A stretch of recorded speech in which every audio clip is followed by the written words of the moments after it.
Hello friends, मैं आप सबका स्लीपी क्लासेस की 2 मिनट सीरीज में स्वागत करती हूँ। इस वीडियो में मैं आपको कनेक्ट सेंट्रल एशिया पॉलिसी के बारे में पढ़ाऊंगी। पिछले बहुत सारे वीडियोस में मैं आपको लुक वेस्ट और लुक ईस्ट पॉलिसी के बारे में पहले ही बता चुकी हूँ। चलिए स्टार्ट करते हैं। तो सबसे पहले इंट्रोडक्शन। चूँकि मैंने पुराने वीडियोज़ में भी ऐसा फॉर्मेट रखा है कि व्हेन, हुम, हाउ, इस टाइप का, तो इसमें भी हम लोग सिमिलर ही निभाएंगे, सिमिलर ही पैटर्न फॉलो करेंगे। तो कब लाई गई यह पॉलिसी? लाई गई 2012 में। किसके द्वारा लाई गई? तब के एक्सटर्नल अफेयर्स मिनिस्टर ई अहमद के द्वारा। और इस पॉलिसी में एक जो नया चीज़ लाया गया था वह था कि track two diplomacy. Track two diplomacy क्या होता है? तो इससे पहले जानने से पहले मैं आपको बता दूं कि ट्रैक 1 पॉलिसी क्या होती है। ट्रैक 1 डिप्लोमेसी एक्चुअली में यह होती है कि कोई भी कंट्रीज होती है उनके हेड से ही हेड टू हेड, यानी कि कंट्री के मोस्टली पॉलिटिशियन इसमें काम करते हैं या डिप्लोमेट्स, लेकिन ट्रैक टू डिप्लोमेसी एक्चुअली लोगों तक फैल जाती है। ठीक है, इसमें जो पीपल हैं कंट्रीज के वो भी पार्टिसिपेट, यानी कि मेरे और आपके जैसे लोग भी पार्टिसिपेट करते हैं। तो इस पॉलिसी का जो है पॉलिटिकल, सिक्योरिटी, इकोनॉमिक और कल्चरल कनेक्शन भी है। अब सेंट्रल एशिया में कौन कौन से 5 स्टेट आते हैं तो देख लीजिए। कजाकिस्तान, उज्बेकिस्तान, तुर्कमेनिस्तान, किर्गिस्तान और तजिकिस्तान। ठीक है, इन 5 स्टेट से मिलके बनता है सेंट्रल एशिया। सेंट्रल एशिया को इंडिया का एक्सटेंडेड नेबरहुड भी कहते हैं। और क्यों बोलते हैं इंडिया का एक्सटेंडेड नेबरहुड? आप देख लीजिए कि इंडिया के नेबर कौन कौन से हैं। पाकिस्तान, चाइना, अफगानिस्तान, क्योंकि अफगानिस्तान पीओके को छूता है। तो आप समझ सकते हैं कि यह सब जो बाकी कंट्रियां हैं पांचों, यह सब इन तीनों कंट्रियों को छूती हैं, इसलिए ये हमारे नेबर हैं। तो और ये पांचों कंट्रियां इन कंट्रियों की नेबर हैं, इसलिए इनको एक्सटेंडेड नेबरहुड कहा जाता है। इसके साथ ही सेंट्रल एशिया जो है वह एक यूरोप और एशिया का एक्सेस पॉइंट भी कहलाता है। और यह देखिए, आप समझ सकते हैं कि कैसे ही इसके जो वेस्ट में है वो यूरोप पड़ता है, क्योंकि आपको मालूम होगा कि रशिया को यूरेशिया में कहा जाता है, यानी कि रशिया ऐसा कंट्री है जो यूरोप और एशिया दोनों में पड़ता है। और इसी तरह इसके ईस्ट में एशियन कंट्रीज पड़ती हैं मेनली, तो इसको access point between Europe and Asia भी कहा जाता है। और इसके अलावा एक और इम्पॉर्टेंट पॉइंट है कि इन सब कंट्रीज को 1990 में यूएसएसआर से इंडिपेंडेंस मिली थी। तो आपको याद है कि 1990 में ऐसा कौन सा इवेंट हुआ था जिसने पूरी दुनिया को हिला के रख दिया? Yes, you are right, end of cold war. और इसमें डिसइंटीग्रेशन ऑफ यूएसएसआर आता है और बहुत सारी कंट्रीज फ्री हो जाती हैं यूएसएसआर से। उनमें से इन 5 सेंट्रल एशिया कंट्रीज का भी प्रमुख नाम है। अब हम लोग main pillar of this policy के बारे में जानना सोचेंगे और पढ़ेंगे। तो देखिए, यह जो इसमें है जितने भी मेन पिलर हैं उनको 4 सी से रिकॉग्नाइज किया जाता है। ये कौन कौन से हैं? कल्चर, कॉमर्स, कनेक्टिविटी और कंसुलेट। अब कल्चर क्यों होगा? क्योंकि मैंने आपको मालूम है कि ये ट्रैक टू डिप्लोमेसी है। आपको ये जान के आश्चर्य होगा कि वहाँ पे इंडियन म्यूजिक और इंडियन बॉलीवुड को लोग सुनते हैं और बहुत पसंद भी करते हैं, और वह इनफैक्ट इंडिया के एक्टर एक्ट्रेस को नाम से भी जानते हैं। कॉमर्स, क्योंकि मैं आगे की स्लाइड में आपको बताऊंगी कि यहाँ पे कितना पोटेंशियल है एनर्जी और अदर नेचुरल रिसोर्सेज में। कनेक्टिविटी के लिए यहाँ पे हम लोग ने INSTC यानी कि इंटरनेशनल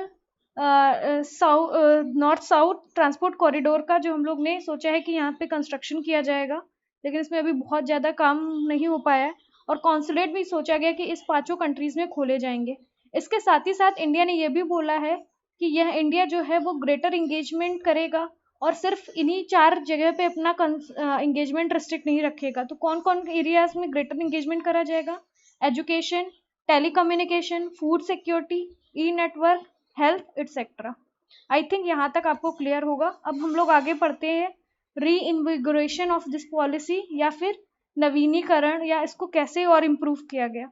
तो यह पॉलिसी 2012 में लाई गई थी, लेकिन जब 2015 में मोदी जी ने पहली बार A1 सिंगल गो में जुलाई 6 से जुलाई 13 के बीच में इन 5 कंट्रियों में ट्रैवल करके आए, या फिर वहाँ पे इन्होंने विजिट किया, तब यह बहुत ही, इसको बोला जाता है कि यह एक तरह से री इन्विगोरेशन ऑफ पॉलिसी था। इनफैक्ट आपको यहाँ पे एक मैं आपको महत्वपूर्ण कीवर्ड बताऊंगी पेपर GS पेपर 2 के IR के लिए, कि इसमें को C राजा मोहन ने हाई ऑक्टेन डिप्लोमेसी में भी कहा था। अब यहाँ से क्या हुआ कि जब यह से विजिट करके आए तो बहुत सारा सिग्निफिकेंट प्रोग्रेस हुई बहुत सारी फील्ड में, जैसे कि डिफेंस, एनर्जी और कनेक्टिविटी में। अब क्या है कि अब आप सोचे होंगे कि ऐसा क्यों हुआ, ऐसा क्यों किया मोदी जी ने कि एक बार में ही 5 कंट्रीज में सिंगल गो में विजिट करके आए। तो इसका एक बहुत बड़ा रीजन जियो पॉलिटिकल भी है, और आप समझ ही गए होंगे जियो पॉलिटिक्स लेती हूँ तो इसमें हमारे नेबर का नाम आना जरूरी है। तो चाइना का बेल्ट एंड रोड इनिशिएटिव्स के कारण भी इंडिया को यहाँ पे विजिट करना पड़ा और यहाँ पे खास फोकस रखना पड़ा। इसके अलावा एक्सटर्नल सिक्योरिटी थ्रेट्स भी उस समय बहुत एक्टिव थे। आपको मालूम होगा कि आईसिस का उस वक्त बहुत ही आतंक था, और इनफैक्ट आज के टाइम पे भी जब से तालिबान ने अफगानिस्तान में कब्जा किया है यूएस के जाने के बाद, तब से यह और भी बढ़ गया कि हम इन कंट्रीज पे ज़्यादा फोकस करें और इन पे ज़्यादा कनेक्ट करने की कोशिश करें। अब हम लोग जानेंगे आखिर इन कंट्रीज का क्या सिग्निफिकेंस है इंडिया के लिए। क्या होता कि अगर ये पॉलिसी लाई ही नहीं गई होती, कुछ चेंज होता क्या? हाँ, बहुत चेंज होता। तो क्या किस तरह सिग्निफिकेंट है कि यह जो कंट्रीज हैं उनका ट्रेड, इन्वेस्टमेंट और ग्रोथ में बहुत ज़्यादा पोटेंशियल है, और यह जो रीजन है वो बहुत सारी कमोडिटीज़ में बहुत ज़्यादा वहाँ पे मात्रा में मिलती हैं, जैसे कि crude oil, natural gas, cotton, gold, copper, aluminium and iron etcetera. और आपको मालूम ही है कि इंडिया में आयरन और इन सब की जो है गोल्ड वगैरह की कमी ही रहती है। इसके अलावा और नेचुरल गैस के लिए आपको मालूम होगा कि इंडिया ने एक तापी गैस पाइपलाइन जो है वो साइन की थी, जिसमें जो है तुर्कमेनिस्तान से पाइपलाइन होते हुए अफगानिस्तान, पाकिस्तान और इंडिया को आनी थी। हालांकि इसमें अभी तक ज़्यादा काम नहीं हो पाया है। और इसके अलावा यहाँ पे एक और इम्पोर्टेंस इस क्षेत्र की तब से बढ़ गई है जब से यहाँ पे ऑयल एंड गैस रिसोर्सेज मिले हैं, और जिसने एक्सटर्नल पावर्स जो है बहुत सारी वहाँ पे उनका बहुत ही इंटरेस्ट बढ़ा दिया, और जिसके कारण नई नई राइवलरीज आ रही हैं।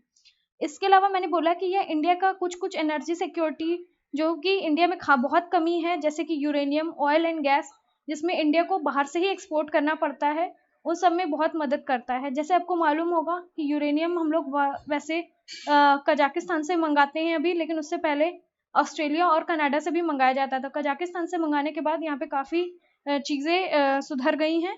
इसके अलावा हम लोग बोल रहे हैं कि तापी गैस पाइपलाइन में भी हम लोग नेगोशिएट कर रहे हैं। इसके साथ ही एक सिविल न्यूक्लियर डील भी कजाकिस्तान के साथ हम लोग ने साइन की है। अब ये सिविल न्यूक्लियर डील इसीलिए लाई गई कजाकिस्तान क्योंकि कजाकिस्तान में यूरेनियम मिलता है। आपको मालूम होगा कि इंडिया में यूरेनियम नहीं मिलता है, इसीलिए हम लोग ने थोरियम का यूज़ करना शुरू किया था। दोनों ही न्यूक्लियर एक्टिव एलिमेंट्स हैं। अब थोड़ा कंक्लूजन में हम लोग आगे बढ़ते हैं। अब यहाँ पे एक बहुत महत्वपूर्ण मुद्दा है कि कनेक्ट जो बाकी पॉलिसीज़ की जैसे इंडिया में पॉलिसी पैरालिसिस हो जाता है, वैसे ही इस पॉलिसी का भी नहीं होना चाहिए सेम हाल। इस पॉलिसी को मात्र पेपर तक ही लिमिटेड नहीं रखना चाहिए, बट एक्चुअली इसको प्रैक्टिस में भी रियलाइज करना चाहिए। और यह एक होलिस्टिक पॉलिसी है। आपको मालूम है कि मैंने बोला ही कि यह पॉलिसी सिर्फ एनर्जी या हमारे कॉमर्स या ऑयल सेक्टर तक ही नहीं लिमिटेड है, बल्कि हम लोग ने इसमें ऑलमोस्ट एवरी स्फेयर को कंक्लूड किया है, जैसे कि पॉलिटिक्स, कल्चर, डिफेंस एटसेट्रा। तो यह इस तरीके से एक होलिस्टिक पॉलिसी है। इसके अलावा यह जो पॉलिसी है वो आगे आने वाले टाइम पे और भी गेम चेंजर की तरह साबित होगी, क्योंकि जैसे जैसे वर्ल्ड को एनर्जी की रिक्वायरमेंट होगी वैसे वैसे इन कंट्रीज का और इस रीजन का और भी महत्वपूर्ण स्थान होता जाएगा। इसके अलावा हम लोग देखते हैं कि जैसे जैसे तालिबान अपनी फुटप्रिंट्स बढ़ा रहा है अफगानिस्तान में, वैसे वैसे सिक्योरिटी के रीजन से भी इंडिया को इस कंट्रीज के साथ अपने संबंध सुधारने पड़ेंगे। तो हम लोग देखेंगे कि कैसे ही फ्यूचर में इंडिया का इन रीजन में इन्वॉल्वमेंट बढ़ता है। Thank you.